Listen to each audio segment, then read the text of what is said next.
where at the end of games, they had a difficult time winning. Kleba after the double team went to Luka, takes the three and stretches the lead to 5 for the Mavs. Heald hit what is a 2-point shot, not a 3, and now you've got a Luka runner at the end of the clock. He just grabbed his 20th rebound. A huge game today by Luka. On August 4th, 2020, the NBA world watched as a 21-year-old Luka Doncic put up a stat line that didn't make sense. 34 points, 20 rebounds, and 12 assists. That stat line would make him just the 38th player in league history to put up 30 or more points, 20 or more rebounds, and 10 or more assists in a single game. And at 21 years, 158 days old, he would become the youngest player in NBA history to put up such a stat line. A monumental achievement that we may never see again. Guys, there goes the basketball sorcerer, Luka Doncic, walking off the court. Thank you, Skin. Okay, never mind. Everything I know is a lie. Because somehow, a guy who's the same age as me has put up possibly the most unbelievable stat line in the modern era. And it just adds to the ridiculousness that is Luka Doncic. And yet, somehow, despite the season he's having, the Mavericks find themselves barely being able to stay out of the play-in. But how is that even possible? Well, that's what we're going to be talking about today. We're going to talk about the season that Luka Doncic is putting together, and why it could actually be to the detriment of his team's success. So let's get into the video.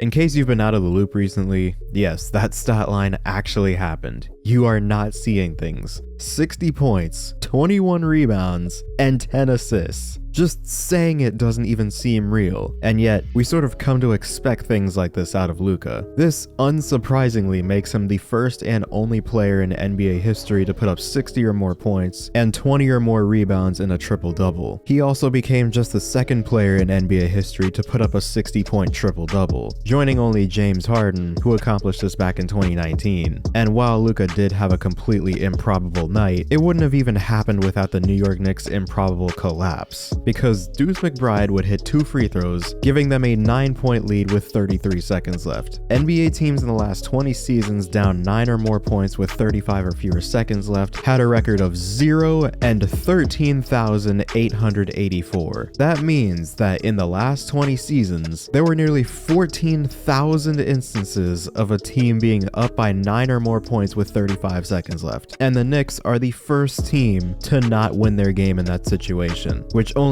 adds to the insane night. Luka's 60 points became a Mavericks record, breaking the previous record of 53 held by Dirk Nowitzki, which happened all the way back in 2004. It also became the most points scored in a single game this season, surpassing Joel Embiid's 59-point game earlier this year. With his 60 points and 21 rebounds, he became the youngest player to put up that stat line, and the first player to have 60 and 20 in a game since Shaquille O'Neal did it back in 2000. The only other players to do that are George Mikan, Elgin Baylor twice, and Wilt Chamberlain 28 times, because of course he did. But the thing to remember here, and the thing we might forget just due to how great he actually is, Luka Doncic is 23 years old. To put it into perspective, this season he's averaging 33.7 points, 8.8 rebounds, and 8.9 assists, shooting 50% from the field and nearly 36% from 3, for a true shooting percentage of 61.8%, making him the only player in NBA history to average these numbers while shooting 50% from the field and 35% from 3 or higher. A truly unbelievable season in the making. And literally, as I'm recording this, he just put up another 50-point game by dropping 51 points on the San Antonio Spurs. I literally cannot even keep up anymore. But the Dallas Mavericks find themselves with a record of 21-16, and they sit at 4th seed in the Western Conference, which isn't necessarily bad.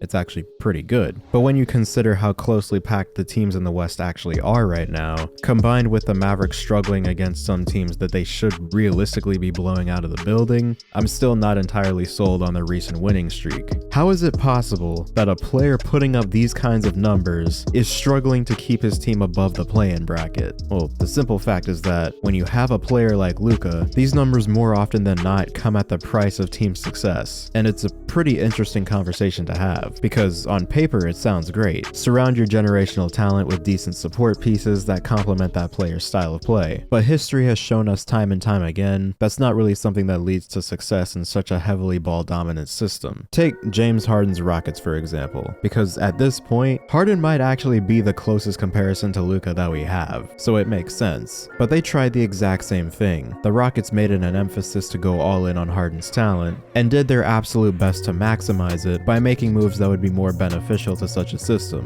They brought in Mike D'Antoni as head coach, surrounded him with good 3-and-D players like Eric Gordon and PJ Tucker, and even paired him with other playmakers at certain points during that time. The result was one conference finals appearance since D'Antoni took over, and a feeling that they would just never be able to hold it together long enough to make a legit run at a title other than their run in 2018. Because the problem with a system like this in the playoffs is that everything needs to go perfect in order to find success. If one or two players have an off night, that's usually it. And also, when you have a system like this and you're going against a competent team that for a 2-week stretch is only game planning for you, that system starts to break down because teams can focus solely on you. And Luka found this out in last year's conference finals, because although he did have another really good ball handler and floor general in Jalen Brunson, it was still clear that Luka was far and away the main ball handler on the team. And so Golden State did their best to just limit the supporting cast production and focus on Luka, which in turn would tire him out, and that's how you end up winning just one game in a 7-game series. And with that one win really only happening because it was just a night where no players in a Mavericks jersey could miss. Now, I'm not saying that Luka can't win a championship, but it's pretty likely that he won't do it playing how he is right now. Nobody has ever been able to win a title in such a ball-dominant system. To put it into perspective, here are some of the highest single-season usage ratings in NBA history. On here, you'll find some names you'd expect to see on a chart like this, such as Kobe Bryant, James Harden, and Russell Westbrook. Who has the highest usage rating in NBA history at 41.7%, which happened during his 2017 MVP year. And now, here are all the seasons that belong to Luka Doncic.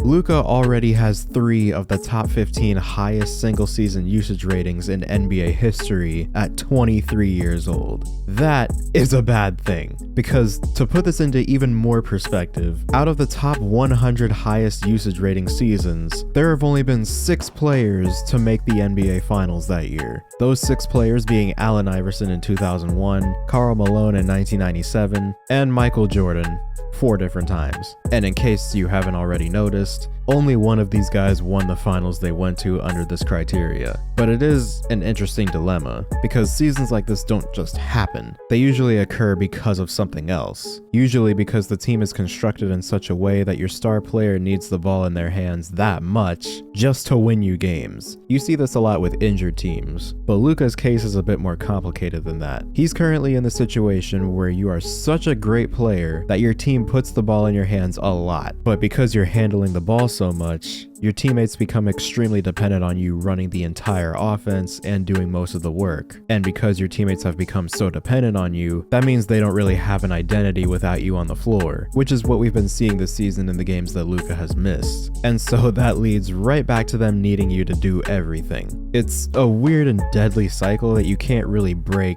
unless there are changes to the roster. And I have no idea what any of those moves would even look like, but all I know is that this style of play, and with a player like Luka Doncic, while it is very entertaining, it's also very unlikely that we will ever see a high usage player win a championship anytime in the future. Because back to that list from earlier, the player with the highest usage rating to win an NBA championship was Michael Jordan in 1993 with a usage rating of 34.7%, which is the 43rd highest usage rating of all time. Luka Doncic this season is 8th at 38%. This is simply a style of play that we know doesn't work out well, and that's why Luka Ball can never win an NBA title. And with all that being said, I hope you guys enjoyed this video. Subscribe if you're new, hit the bell to be notified when I upload, comment down below what you want to see next, and as always, I'll see you guys in the next one.